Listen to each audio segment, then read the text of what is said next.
Halo Sobat Belajar Hukum, lama nih tidak berjumpa dengan Belajar Hukum. Gimana kabar kalian di sana? Stay safe and stay healthy ya, dimanapun kalian berada. Kali ini Belajar Hukum akan membahas tentang pengantar hukum perdata acara. Pertama-tama, kita akan membahas tentang apa itu hukum acara perdata. Menurut fungsinya, hukum dibagi ke dalam dua bagian, yaitu hukum material dan hukum formal. Hukum material adalah hukum perdata itu sendiri, sedangkan hukum formal adalah hukum acara perdata. Menurut Sudikno Mertokusumo, hukum acara perdata adalah sekumpulan peraturan yang mengatur bagaimana caranya menjamin ditaatinya hukum perdata material dengan perantaran hakim.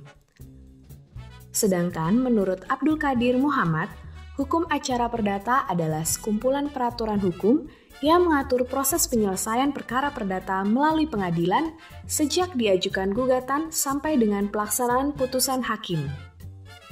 Maka dapat disimpulkan, hukum acara perdata adalah perangkat untuk menegakkan hukum perdata material melalui pengadilan, mulai dari pengajuan gugatan, pemeriksaan gugatan, pembuktian, putusan, upaya hukum terhadap putusan, dan eksekusi putusan yang telah memiliki kekuatan hukum tetap. Adapun sumber-sumber hukum acara perdata itu sendiri terdiri dari 1.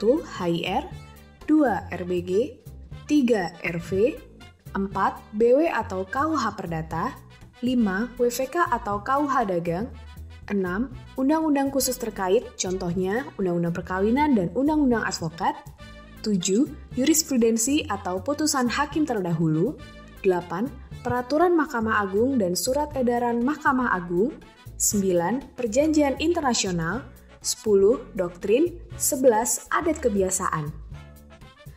Selanjutnya, asas-asas hukum acara perdata terdiri dari yang pertama, hakim bersifat menunggu. Hal ini berarti inisiatif pengajuan gugatan berasal dari para pihak, bukan hakim. Begitu pula dalam hal pencabutan gugatan, hakim tidak memiliki hak untuk mengajukan maupun menghalanginya. Kedua, hakim bersifat pasif.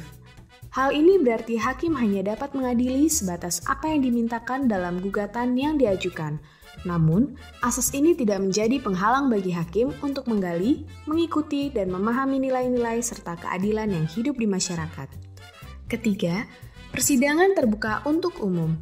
Persidangan harus terbuka untuk umum sebagai upaya melakukan kontrol sosial terhadap jalannya persidangan, kecuali ditentukan lain oleh undang-undang. Keempat, audi ad alteram partem. Hakim berkewajiban untuk memperlakukan para pihak secara sama dan adil. Para pihak wajib diberikan kesempatan yang sama untuk berpendapat dan menyatakan dalil-dalilnya. Kelima, putusan harus disertai alasan. Dalam memeriksa dan memutus, hakim bertanggung jawab atas penetapan dan atau putusan yang dibuatnya. Penetapan dan putusan yang dimaksud harus memuat pertimbangan hakim yang didasarkan pada dasar dan alasan hukum yang tepat serta benar. Keenam, beracara dikenakan biaya.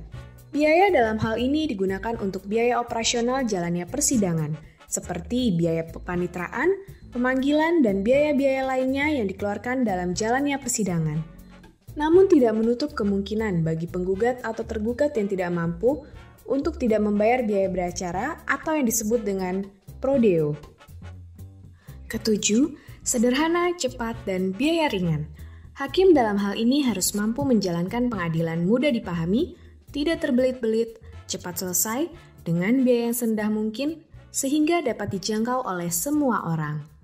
Kedelapan, asas bebas dari campur tangan pihak di luar pengadilan. Hakim dalam menjalankan tugasnya wajib untuk bersikap independen, objektif, dan adil tanpa adanya pengaruh dari luar dalam bentuk apapun. Sekian pembelajaran kali ini dari Belajar Hukum. Semoga video ini bermanfaat dan menginspirasi Sobat Belajar Hukum ya, dimanapun kalian berada. Jangan lupa untuk subscribe, share, komen, and like ya. Ingat, hukum bersatu tak bisa dikalahkan.